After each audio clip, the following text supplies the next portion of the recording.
Yo, what's going on everyone? Welcome back to a Keelgottime video, and today, because Keel's got some time, we're going to be reacting to is it Mom and Son? I think it's Mom and Son. Mother and son work together to kill his underage girlfriend. Crazy, man. I don't know what's going on here. Well, title says it, I think. But yeah, let's go ahead and listen to this story, see what's going on, y'all. Let go. London Ryan Thomas was born on May 10, 2007 in Detroit, Michigan to parents Jasmine Bennett and Cedric Salisbury. Her parents separated sometime following her birth, and her mother remarried a man named Darnell Johnson. London grew up surrounded by care and stability. Her mother, father, and stepfather deeply cared for her, loved her, and supported her. Those close to her described her upbringing as one that was rooted in strong values, compassion, and emotional support. Her cousin, Danielle Douglas, later remembered London as a vibrant and warm presence, saying, "She had a bright spirit. She was loving, she was caring, full of energy, always the life of the party." London was especially close to her dad. They spoke almost every day, and he described their bond as inseparable. To him, London wasn't just his child, but his best friend. He described her as a kind-hearted soul, saying, "She's a good kid. She's very talented. She's down to earth. Everybody loves her." London attended Beach Elementary before later attending Hilbert Middle School. Friends remembered her as someone who smiled easily and couldn't help but make you smile too. London was intelligent and hardworking. She had a strong interest in music and hairstyling. Despite her young age, London was responsible as well. She almost always had a job. London's warmth was felt across the entire family. Her aunt, Connie Ford, remembered her as naturally caring and selfless. She said, "It shows she was a loving child, well loved. She was happy and friendly. If your hair wasn't done, she'd do it for you. She was just a good kid." That affection was very easy to see in London's relationship with her grandmother, Justina Martin. London would often call her grandmother simply to say that she loved her. Justina cherished her. Her home was filled. Well, I can't lie, that's just something I need to start doing. I need to start calling up my folks, bro. And them, yo, I love y'all, man. just to let you know. But like, I don't be like texting my nan and that enough. Filled with photographs of London. Just days before her disappearance, Justina had given her $20 for pizza. But at the time, Justina was unaware that this would be the very last interaction she would ever have with her granddaughter. London was also seeing Jalen Pendergrass, which was a relationship that her family had never approved of. Two light-skinned niggas.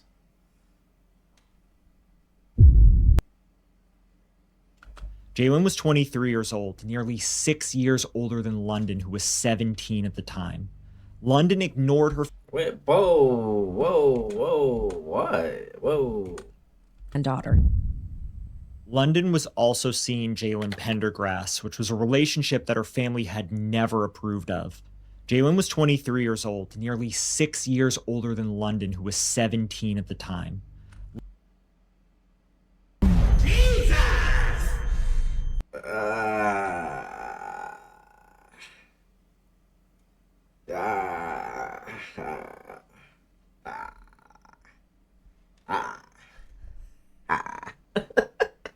Yeah, I'm 21 now, and I won't date anyone younger than 18. And I'm 21 now, and like, as soon as I turn 22, that number becomes 19. Like, 17? Really? Is that in America? That's not even legal, is it? I'm pretty sure that's not legal in America. Over here, it's legal because 16 is the age of consent. But still, that's like, nigga, why are you gonna go date a 16-year-old? But damn, I'm pretty sure that's illegal over there, no? London ignored her family's pleas to leave him over and over again, but they must have eventually gotten through to her because around late March to early April, just weeks before her high school graduation, she finally broke things off with him. Approximately 4 a.m. on April 5th, London asked her sister to drive her to the 27200 block of Carlisle Street near Inkster Road in Inkster, Michigan. It should be noted that this is close to Jalen's home. Her sister dropped her off on the street and drove away. Why London went there remains unclear, but whatever the reason was, she was never seen alive after that. When hours passed with no calls or messages, London's sister began to worry. Later that same day, on April 5th, she reported London missing to the Inkster police. The next day, London's mother, Jasma, filed an additional missing persons report with the Detroit police. She knew something was wrong. It was not like London to disappear without telling anybody, especially not her sisters, she said. They didn't go a day without talking to each other, no matter where they were or what they did. So all of this is strange. We haven't talked to her. We haven't seen her. We know nothing. Cedric shared the same concerns with the media, saying, "I'm her best friend. She calls me for everything, and I haven't heard from her, and I know something's not right." Later on, London's family also noticed something strange. Her phone was on a family plan, and relatives could view her last known location, and according to her grandmother, the phone last pinged behind the Cooper Elementary School in Westland, Michigan. This location was approximately 6 miles from where London's sister had dropped her off. The school is also bordered by a cemetery, a trailer park, and nearby residential neighborhoods. On one side of the school, there are tall trees. You got a cemetery right next to a school? An elementary school at that? Crazy work. And overgrown brush, and scare me. suspicious activity could easily go unnoticed there. At first, only the Inkster police were involved in the case, but as things progressed, the Detroit police, Michigan State Police, and even the FBI joined the investigation. At the same time, I remember, sorry, very unrelated point, but bro, I remember going to see like my great nan years ago. She had came down to Birmingham for a bit, and she basically in hospital. She had a stroke or whatnot. She was in hospital, and this is called Good Hope Hospital. For any of my Birmingham people, y'all know what I'm talking about. Good Hope Hospital, bro, in Sutton. Flipping that hospital. Like, the room she was in, you literally look out the window and you see the cemetery. I'm like, fucking hell, bro. Like, bro, you're up in hospital looking at where you finna be. Dark, bro. I'll never forget that. London's family did everything they could to bring her home safely. They put up flyers throughout the area where London was last seen, as well as near the school where her phone last pinged. Family members also made pleas to the media for London's safe return. The flyer described her as a 17-year-old girl, approximately 5 foot 8 inches tall, weighing 115 pounds, with reddish blonde hair. She was last seen wearing pink Crocs, black leggings, and either a black hoodie featuring a Jason mask or a dark green hoodie with the words 1-800-MENTAL-HEALTH-MATTERS. Earlier in September of 2021, a woman had posted videos on TikTok alleging that Jalen had essayed her. She claimed the incidents occurred in the same general area where London's phone last pinged. However, these allegations were never substantiated through criminal charges. Even so, after London went missing, the same woman returned to TikTok and expressed fear that Jalen may have harmed another girl. Regardless, London's family remained focused on her safety in return. They made it clear they were not publicly accusing anyone. Her stepfather, Darnell, addressed the situation directly, saying, "Nobody has accused anybody of anything. Not our family. We just want her home. If anybody's pointing fingers, it's people online. It's not our family." London's parents described the ordeal as a nightmare. Cedric organized a community search effort to comb the area where London was last believed to have been seen. At the same time, Crime Stoppers of Michigan announced a $2,500 reward for information related to London's disappearance. In the days leading up to the search, London's parents also shared. You know what I'm thinking, bro? Can you just go and, I mean, I know morality should stop you from doing this. But can you just go and say some shit? Just make up some shit just to get the bread? Okay, that's what I'd do. If I was like really down bad like that, and I see y'all giving out that much just for a tip, I'll tip you some shit. I'll say whatever sounds right. Or does the tip actually have to lead? I would imagine it would have to lead to something for them to then get the reward in it. I'd imagine that's how it would go. Her story on Facebook. They weren't optimistic about how much help they would receive, but on Saturday, April 12th, an overwhelming number of people showed up to support the search. Although the effort didn't uncover any new leads, it gave the family hope. Jasmine was moved by the support, saying, "I'm grateful for the community that came out. Friends, family, people on Facebook, friends of family, people I've never even known. I don't even have a social media presence, so it just took me by surprise when everybody came together. It was heartwarming, and it was a blessing." However, the search understandably took an immense toll on London's parents, who described it as the hardest experience of their lives. So far, investigators had only one clear lead. London had last been reported near the home of her ex-boyfriend, Jalen. In the very beginning, London's family suggested that Jalen could be the one responsible, but without concrete evidence, police could not act immediately. As things progressed, police confirmed that London had been at Jalen's residence during the early morning hours of April 5th, 2025. Investigators then made contact with Jalen and his mother, Charla. Both initially denied having anything to do with London's disappearance. Charla even told investigators that she had seen London leave the house that night. However, police later determined this to be false. Police obtained a search warrant which was served on the evening of Thursday, April 17th, nearly 2 weeks after London was last seen. The search was conducted as part of an ongoing investigation into London's disappearance, specifically to determine her whereabouts and gather evidence. While we know now that this house was where Jalen and his mother lived, the police did not publicly release their names. Detroit Major Crimes Commander Rebecca McKay gave a public statement saying, "We are looking into possible foul play. We do have 2 persons of interest right now that we are investigating." That same day, London's parents organized another community search, expanding the area surrounding the school where her phone had last pinged. As volunteers gathered once again, the emotional weight of the situation became overwhelming for London's parents. Her mother broke down in tears, making a public plea for London to return home safely. We've been scouring all of the area and, mostly of Inkster. We did do Westland from the beginning, and now we think that it's time to come back, bring more awareness, go further out, expand more, do more. Because we don't know what else to do at this time. She'll be 18 in May 10th, and that makes it even worse. Have you heard anything? It's just ridiculous. I'm sorry. I don't know what was gathered from the police when they did the actual raid and search. Thing besides my daughter being back in my home, alive, safe, and well. That is my focus, and I ask you, please, to pray for that. Please, for us and our family, please. Because this is all we have. I need you all. I need you all for that. When you have all these people also coming out here to help.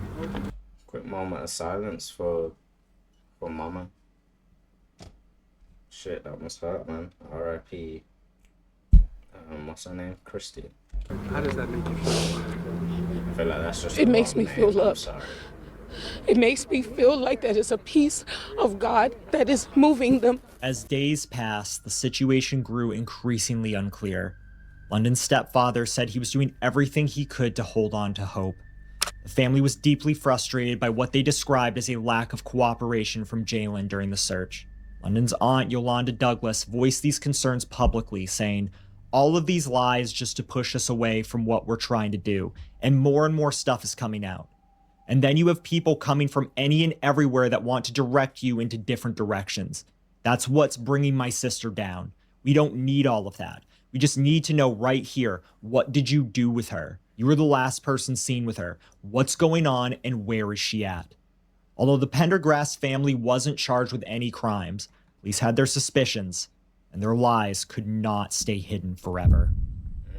On April 26th, nearly 3 weeks after London was last seen, any remaining hope of finding her alive was lost. Investigators discovered London Thomas's decomposing body inside an SUV parked in the driveway of a home in the area of Millard Street and Berg Road in Southfield, Michigan. The Inkster Police Department had received a tip from an individual that was an acquaintance of Charlotte Pendergrass. The individual told investigators that Charlotte had asked for help moving a sealed plastic container with unknown contents. The container was placed inside the SUV on April 11th, weeks before London's body was discovered. London's remains were transported to the Oakland County Medical Examiner's office. See, bro, that's what people be fucking up at. Niggas be asking other niggas for help and shit. Stuff they don't even got nothing to do with it. Now they're giving tips to the police. Like, right, if you and your son gonna commit the murder, you and your son clean that shit up. The fuck? Like, what? You go ahead and asking acquaintances for? where an autopsy was conducted. Nigga, The don't medical get me examiner involved in this determined shit. that Like, London died from asphyxia, and the manner of death was ruled a homicide. Following this major breakthrough, Jalen and his mother Charla were taken into custody. At that time, police still did not publicly release their names, only stating that they had 2 persons of interest in the case. Michigan State Police Lieutenant Mike Shaw addressed the public, stating, "Our condolences go out to the family and friends of London. While a majority of the investigation has been completed by DPD and the FBI, there is still work to do. Our number one goal is to bring justice for London and her family. In order to accomplish this goal, we will not be releasing any further information on this investigation at this time."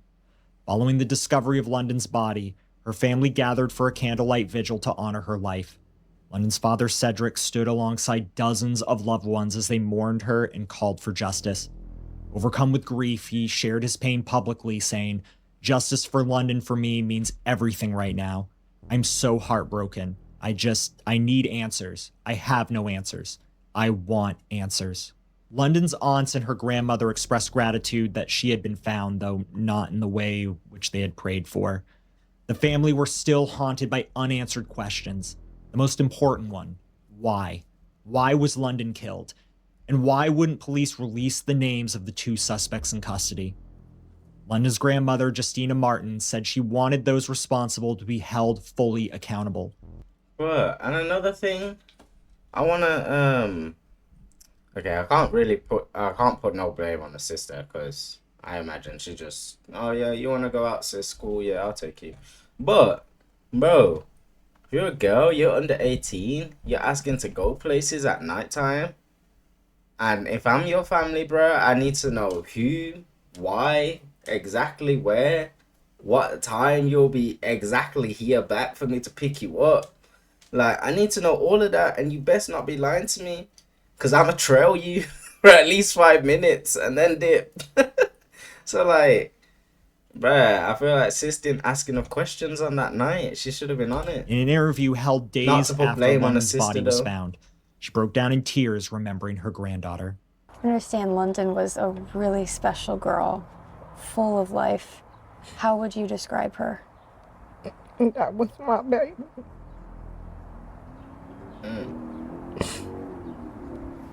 I just want my baby back. Oh, God.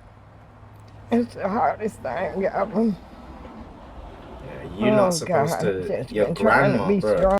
Your grandma is not supposed to see you die. It's supposed to be the other way around. Bro, your grandma is not supposed to see you die, fam. Nah, Oh, that's pain. oh, God. Not knowing what she went through, that kills me the most. What she went through. I just don't know. On Thursday, May 1st, both suspects, Jalen and his mother Charla, appeared in court and were later released. The following day, Charla was rearrested and formally charged with lying to a peace officer. According to Wayne County Prosecutor Kim Worthy, Pendergrass failed to tell the truth to FBI agents while they were conducting a criminal investigation into the death of London Thomas. Lying to a police officer during an investigation is a felony offense with a maximum sentence of up to 4 years in prison. Charla's bond was set at $50,000 cash. If released, she was required to wear a GPS monitor. In addition to the bond conditions, Charla was ordered to surrender her passport, remain within the state of Michigan, and have no contact with any witnesses involved in the investigation.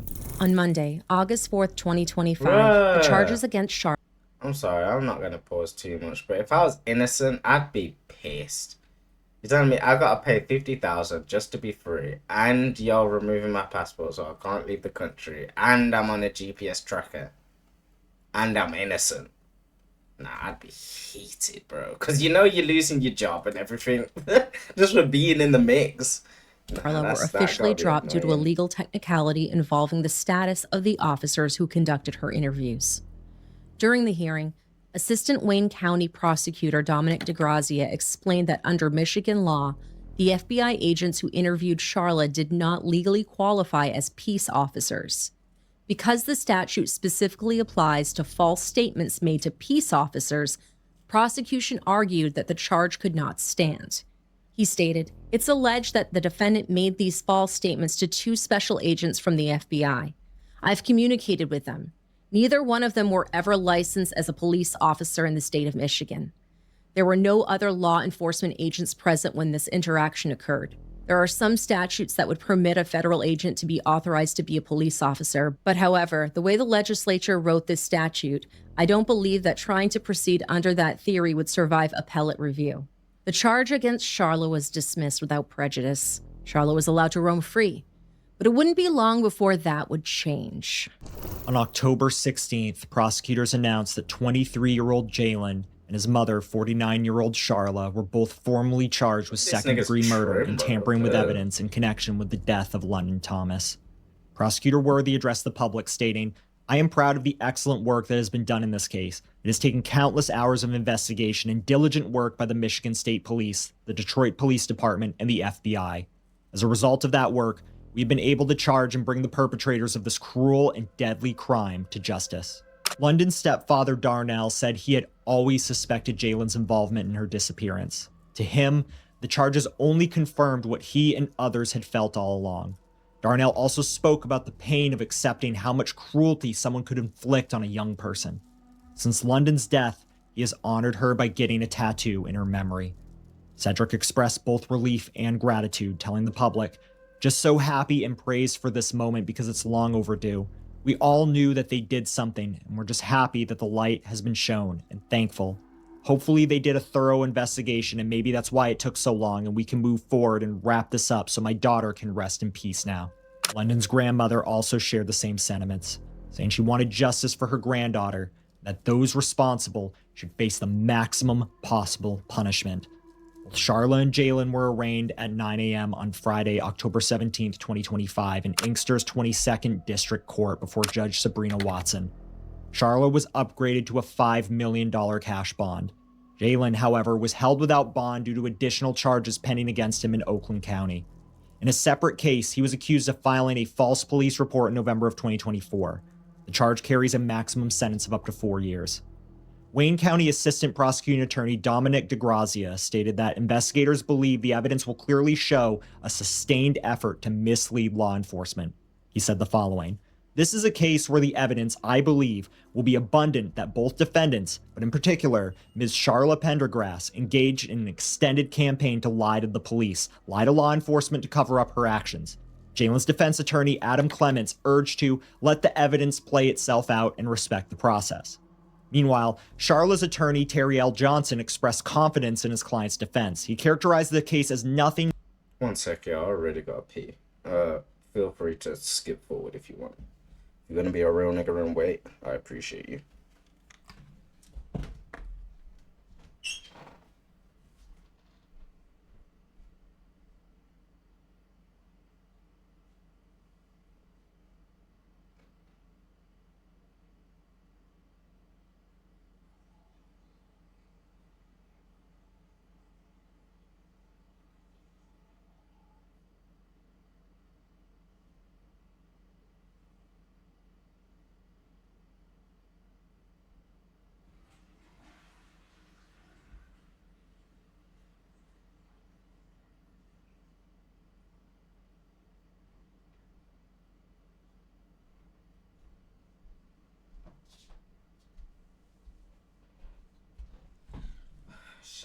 Shout outs, man. Shout outs to all the real niggas that waited. Appreciate y'all. More than a rehash of earlier allegations, saying it looked like the same recycled case from April when they couldn't prove anything, referring to when she had been previously detained and later released. Attorney Johnson added that he did not believe prosecutors would be able to meet the burden of proof and insisted that his client would ultimately be shown to a jury to be not guilty. Despite the opposing narratives, the case remains ongoing. Both Sharla and Jalen Pendergrass are scheduled to appear in court for preliminary examinations on January 23, 2026. Both of us are going to be keeping an eye out for updates because we've wanted to talk about London's Jan story for a while 23rd, now, when and is that? as the trial hasn't even begun Oh yet. shit, that's today. They're going to court today, y'all. Well, not when you're seeing this, but when I'm reacting to this today. So yeah, let's start getting this evidence together, convicting these motherfuckers. Like, it's time. Both Charlotte and Jalen are considered innocent until proven guilty in a It's court of crazy law. that is actually today, On May Friday. It's 10th, Friday, 23rd. 2025, the day London would have turned 18, her family was instead forced to bury her. Rather than On letting her the birthday? Ah, on her birthday. day be consumed by grief alone, they chose to honor her life. Loved ones gathered at Claude Allison Park in Redford Township to celebrate who London was and remember her for her loving nature.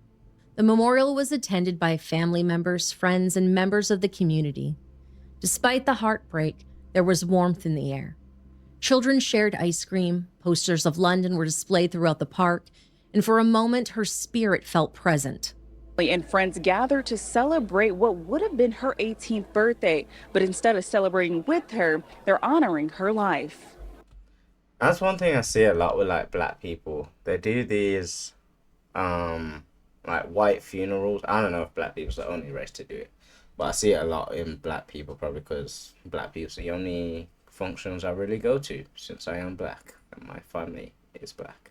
But yeah, within it, some funerals, you know, people dress black in the black, and then more time though, they like to do the whole like all white, everyone coming all white to the funeral.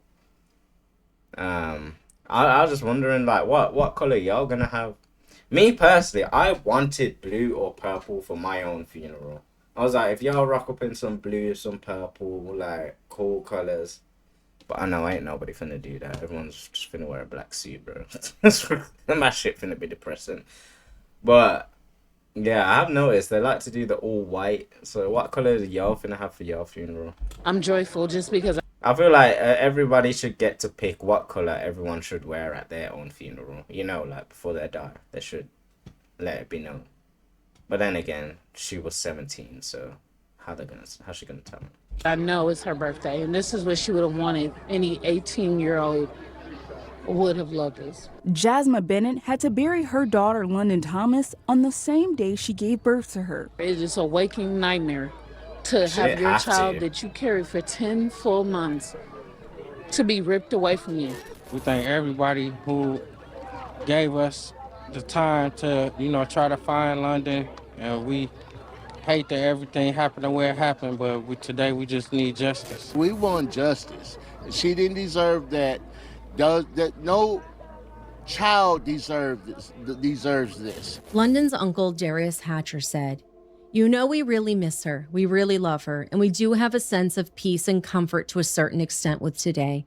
And we're just trying to make it as happy as possible as opposed to the tragedy that's set before us.